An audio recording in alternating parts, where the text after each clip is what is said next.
नमस्कार मित्रांनो, माझं नाव केदार पाटील के उनाडके आणि मी स्वागत करतो तुमचं आपल्या महाराष्ट्र दौऱ्याच्या 5व्या एपिसोडमध्ये. लास्ट एपिसोडमध्ये मी गेलेलो आपल्या रायगड किल्ल्याचा इतिहास जाणून घ्यायला. रायगडच्या समृद्ध इतिहासाच्या गोष्टी ऐकल्यानंतर मी खाली उतरून पुन्हा हॉटेलवर गेलो अँड फ्रेश होऊन लगेच निघालो आपल्या पुढच्या डेस्टिनेशनला. आता मी बस स्टँडवर तर वेळेत पोचलो, पण बस 1 तास उशिरा आली अँड जसं जसं टाईम निघून जात होतं तसं मला टेन्शन यायला सुरू झालं होतं. कॉज महाडवरून हरिहरेश्वरला जाणारी लास्ट बस मला मिस नव्हती करायची. फायनली बस आली अँड माझं टेन्शन थोडं कमी झालं. इथून महाडचा प्रवास गुगल मॅपवर तर 40 मिनिटाचा दाखवतात, बट तो होता 1-1.5 तासांचा अँड महाडवरून मी पुन्हा बस चेंज केली श्रीवर्धनेला जाणारी.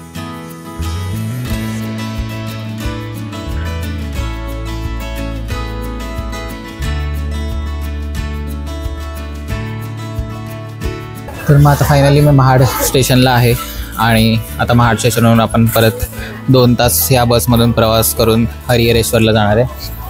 हा आहे महाडचा बस स्टॉप. खरं तर एका डेस्टिनेशनवरून दुसऱ्या डेस्टिनेशनला पोहोचायला जे मी बस चेंज करत करत जात होतो त्याने मला आज थकवा जाणवत होता. बट जसं जसं आपली बस कोकणात एंटर करत होती हळूहळू विंडोजमधून व्ह्यूज मस्त दिसायला लागले आणि माझा थकवासुद्धा गायब व्हायला लागला.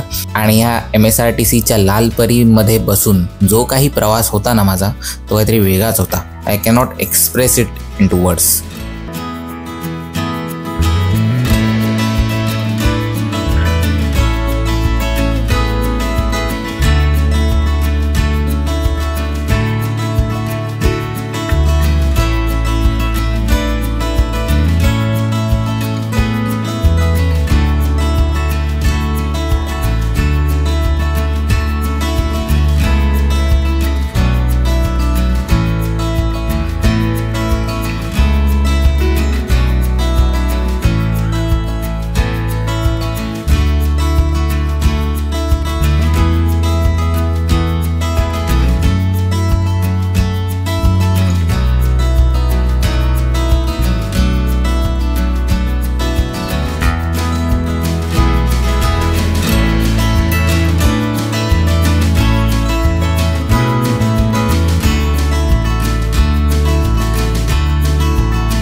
फायनली महाडवरून मी बस पकडलेली, तिने मला त्या स्टॉपवर सोडलेलं आहे हरिहरेश्वरच्या.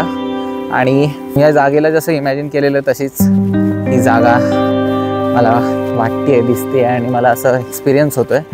कारण की जस्ट लुक ॲट दिस भाई साहब, मजा येते. आता मला फक्त सगळं नेटवर्क वगैरे माझं पूर्ण डाऊन आहे एअरटेलचं. इथे एअरटेलला अजिबात नेटवर्क नाही आहे, एक काडीसुद्धा नाही आहे. तर मग ना मला घरी अजून कळवता आलं आहे की मी पोचलो आहे आणि ना मला हॉटेलवाल्यांना कॉन्टॅक्ट करता येतो आहे की भाई कसं यायचं.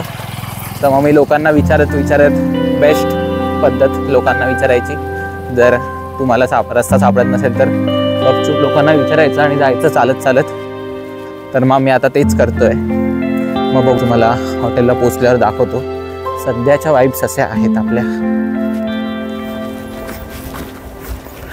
भाई साहब, मला आत्ता जे दिसतंय ना ते कदाचित तुम्हाला मोबाईलमध्ये दिसत नसेल, बट मला इथून समुद्रसुद्धा दिसतोय आणि मला समुद्राचा आवाजसुद्धा येतोय. आणि हे एवढं सेक्सी दिसतंय ना. एक बॅकपॅक आणि हे घेऊन, आणि मी अजून हॉटेलसुद्धा बुक नाही केलं आहे. बट आता सनसेट एवढा खतरनाक दिसतोय की मी हॉटेल न बुक करता फक्त एक टर्न होता सनसेट पॉईंटचा, तो घेतलाय आणि मी जातोय सनसेट बघायला. भाई साहब, oh my God. Let's see if I can show you.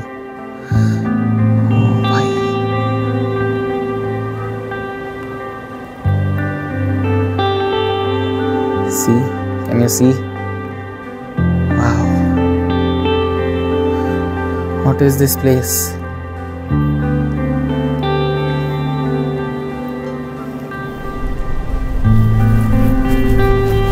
Sunset होतोय यार, क्रेझी सनसेट होतोय, मस्त वाटतंय.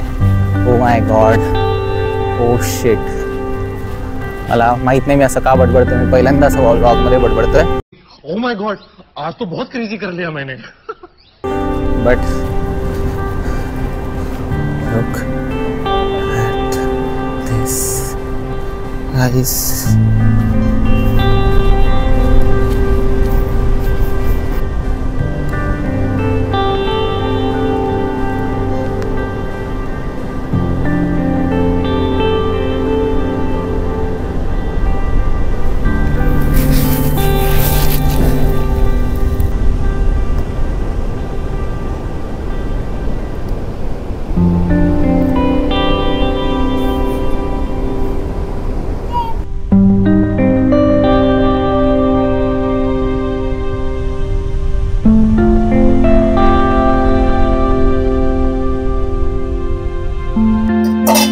तर मी आता माझ्यासाठी मॅगी ऑर्डर केली आणि आता सध्या जस्ट मी गुहागरच्या बीच जवळच आहे आणि इथे एक स्टॉल आहे छोटा, तर मग तिथे मी मॅगी खातोय. जस्ट पोचले होते, हॉटेलला चेक इन पण नाही केलं, मला खूप भूक लागलेली. तर मग आता मी मॅगी खाणार आणि मग हॉटेलला चेक इन करून बाय बाय.